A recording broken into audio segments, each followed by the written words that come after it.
नमस्कार, मैं हूं शैलेंद्र सिंह और आप देख रहे हैं हमारा यूट्यूब चैनल शब्द शब्द शैलेंद्र सिंह। आज बात करेंगे बिहार चुनाव में कांग्रेस की। कांग्रेस बिहार में 61 सीटों पर चुनाव लड़ रही है और वो महागठबंधन का हिस्सा है, यानी कांग्रेस के साथ वहाँ पे आरजेडी और दूसरे दल सहयोगी के रूप में चुनाव लड़ रहे हैं। ठीक एक साल पहले करीब जब कांग्रेस ने बिहार में अपना एक नया परिवर्तन किया था, जिसमें प्रदेश के प्रभारी के रूप में कृष्णा अल्लावरू को बनाया गया था और प्रदेश अध्यक्ष बनाए गए थे राजेश कुमार, जिनको अखिलेश प्रसाद सिंह की जगह पर बनाया गया था और कृष्णा अल्लावरू को मोहन प्रकाश की जगह पर बिहार का प्रभारी बनाया गया था। टास्क ये था कि ये दोनों ही नेता जो कांग्रेस के संगठन को मजबूत करेंगे और इतनी ताकत देंगे कि 2025 का जो विधानसभा चुनाव लड़ा जाएगा उसमें कांग्रेस अपने दल पे चुनाव लड़ेगी।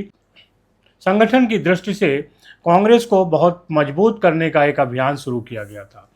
51 साल के कृष्णा अल्लावरू कांग्रेस नेता राहुल गांधी के बेहद खास बताए जाते हैं और 2018 में वो उनके प्रमुख रणनीतिकार थे। जानकारों का ये कहना है कि कांग्रेस में बहुत कम ऐसे लोग अब बचे हैं जिनको वेतन दिया जाता है। कृष्णा अल्लावरू उन लोगों में से हैं जो कांग्रेस से वेतन पाते हैं और वो कांग्रेस के लिए पूरी तौर से समर्पित हैं।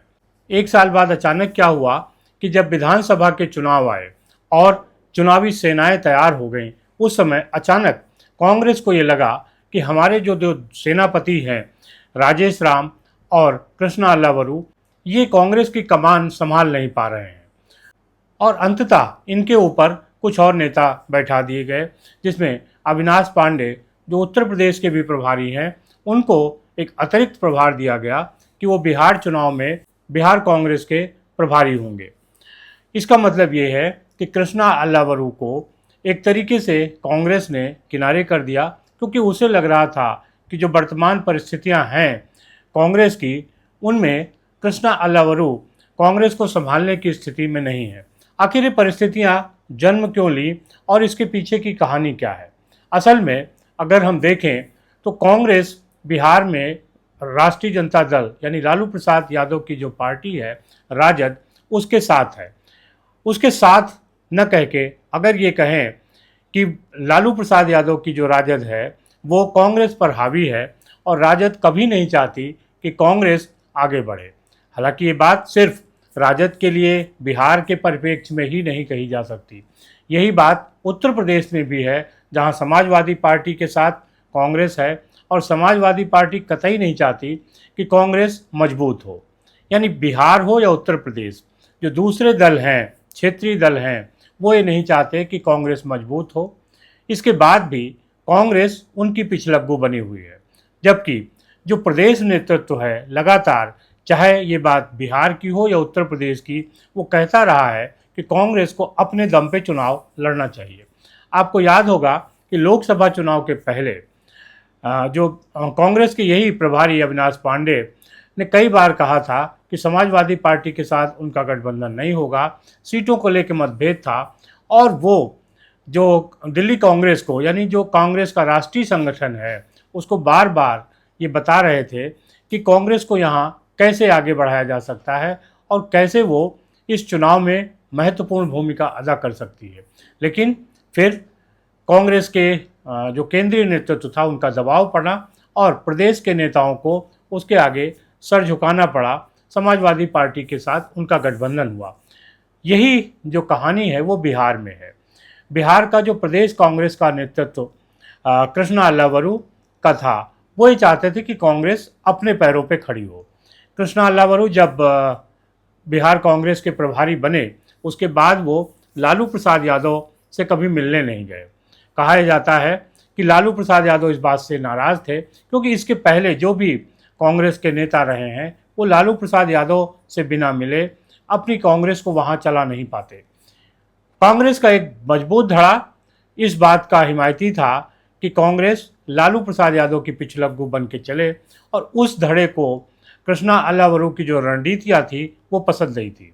लिहाजा उन्होंने कृष्णा अल्लावरू के खिलाफ एक साजिश रचनी शुरू की और जब कांग्रेस के टिकट बंटने शुरू हुए तब ये कहा गया कि कृष्णा अल्लावरू पैसा लेकर टिकट बांट रहे हैं। यही नहीं, कांग्रेस के कई नेता, तारिक अनवर और दूसरे कई नेताओं ने कृष्णा अल्लावरू और राजेश जो प्रदेश अध्यक्ष थे उनका घेराव किया पटना एयरपोर्ट पे। ये खबरें सुर्खियां बनी। इसका नतीजा ये हुआ कि जो गठबंधन बन रहा था, महागठबंधन, उसमें कांग्रेस लगातार दबाव में थी और ऐसा लग रहा था कि कांग्रेस इस रणनीति से बाहर हो जाएगी। तो फैसला ये हुआ कि अब बिहार कांग्रेस के जो प्रदेश अध्यक्ष हैं, चाहे राजेश राम या प्रदेश प्रभारी कृष्णा अल्लावरू, उनको साइड किया जाए, दूसरे नेताओं को आगे लाया जाए। इनमें दूसरे नेता आए अशोक गहलोत, जो राजस्थान के मुख्यमंत्री रहे, कांग्रेस के बड़े नेता हैं, वो आए। उन्होंने लालू प्रसाद यादव के साथ एक मीटिंग की और उसके बाद जो सीटों का तालमेल था वो सुलझ गया। अब जिम्मेदारी दूसरी आई अविनाश पांडे की। अविनाश पांडे को प्रदेश प्रभारी बना दिया गया क्योंकि कृष्णा अल्लावरू को उनके ही जो लोग थे, कांग्रेस के लोग थे, वो किसी भी तरह से सहन करने को तैयार नहीं थे। ऐसे में जब युद्ध की स्थिति हो, यानी राजनीतिक युद्ध हो रहा हो, ऐसे में कांग्रेस को अपने सेनापति बदलने पड़े। असल में जब भी किसी पार्टी को अपनी दीर्घकालीन रणनीति बनानी होती है तो उसके सामने कई मुद्दे होते हैं और उसे चुनाव दर चुनाव अपनी रणनीति नहीं बदलनी चाहिए। कांग्रेस के साथ सबसे बड़ी समस्या ये है कि वो चुनाव हारने के बाद या चुनाव के बाद एक रणनीति बनाती है कि कांग्रेस दीर्घकालीन योजना में जाएगी, लेकिन जैसे ही चुनाव आता है वो रणनीति किनारे हो जाती है और फिर चुनाव के हिसाब से रणनीति बन जाती है। जो लोग बिहार की राजनीति को जानते हैं और कांग्रेस को समझते हैं, उनका ये कहना है कि कृष्णा अल्लावरू राहुल गांधी गुट के नेता हैं, जबकि अशोक गहलोत सोनिया गांधी गुट के नेता हैं। और कांग्रेस की जो सबसे बड़ी समस्या है वहाँ पे नए और पुराने नेताओं के बीच में है। यानी एक गुट ऐसा है जो राहुल गांधी के साथ है और दूसरा गुट ऐसा है जो सोनिया गांधी के साथ है। असल में काम करने की शुरुआत राहुल गांधी करते हैं, लेकिन धीरे धीरे जब उनका फोकस हटता है वहाँ से तो फिर सोनिया गांधी गुट जो है वहाँ पे कब्जा कर लेता है। बिहार में भी यही स्थिति हुई। जब अशोक गहलोत वहाँ पे आए तो ऐसा लगा कि सारी चीज़ें सुलझ गईं। जब तक कृष्णा अल्लावरू वहाँ पर थे ये लग रहा था कि सारी चीज़ें उलझी हुई हैं। कांग्रेस ने उसके बाद ये मान लिया कि तेजस्वी यादव ही वहाँ पे के मुख्यमंत्री होंगे। सीटों की जो संख्या थी वो भी कांग्रेस ने राजद के हिसाब से मान ली और जो दूसरे तमाम मसले थे उनमें भी कांग्रेस झुक गई और उसने ये तय कर लिया कि जो भी राजद कहेगा या जो राजद की रणनीति होगी उसके अनुसार हमें चलना है, क्योंकि हमें भारतीय जनता पार्टी को हराना है। अब कांग्रेस के लिए सोचने की बात है कि अगर इसी तरीके से चुनाव दर चुनाव उसकी रणनीति बनती रही तो भविष्य में उसका क्या होगा, खास तौर से उन राज्यों में जहाँ क्षेत्रीय दल हैं और उनका एक तरीके से मुकाबला भी कांग्रेस के साथ है और वो एक तरीके से कांग्रेस के साथ गठबंधन में है। अब कांग्रेस को ये तय करना है कि वो गठबंधन धर्म को निभाएगी या अपनी पार्टी को देखेगी। अभी तक के जो अनुभव हैं उसके अनुसार ये कहा जा रहा है कि कांग्रेस हमेशा अपने जो सहयोगी दल हैं उनके सामने झुकती है और सहयोगी दल उसको अपने सामने झुका लेते हैं। उत्तर प्रदेश के लोकसभा चुनाव में भी सीटों के बंटवारे को लेकर ये बात हुई थी और ये देखा गया था कि आखिर में प्रदेश कांग्रेस की उपेक्षा करके हाईकमान ने समाजवादी पार्टी के साथ समझौता किया था। यही स्थिति बिहार में है, जहां प्रदेश कांग्रेस के साथ समझौता ही नहीं बल्कि प्रदेश कांग्रेस के जो प्रभारी थे उनको दरकिनार कर दिया गया, क्योंकि जो राजद के लोग हैं और कांग्रेस के जो राजद समर्थक नेता हैं वो ये नहीं चाहते थे कि कृष्णा अल्लावरू यहाँ पर काम करें, कि कृष्णा अल्लावरू राजद यानी लालू प्रसाद यादव के सामने झुकने को तैयार नहीं थे। देखना ये है कि बिहार चुनाव के बाद कांग्रेस की क्या रणनीति होती है और किस तरीके से वो अपने संगठन को मजबूत करने की कोशिश करती है। हालांकि ये निश्चित तौर पे देखा जाएगा कि उसके बाद कांग्रेस कुछ और बदलाव करेगी और फिर होगा कि कांग्रेस को मजबूत करना है।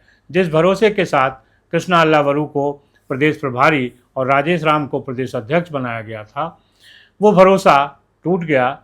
उनकी जगह नए पदाधिकारी आए और वो भी उस समय जब पार्टी ठीक चुनाव के पर थी, यानी सेनाएं युद्ध के मैदान में थीं और कांग्रेस को अपना सेनापति बदलने के लिए मजबूर होना पड़ा।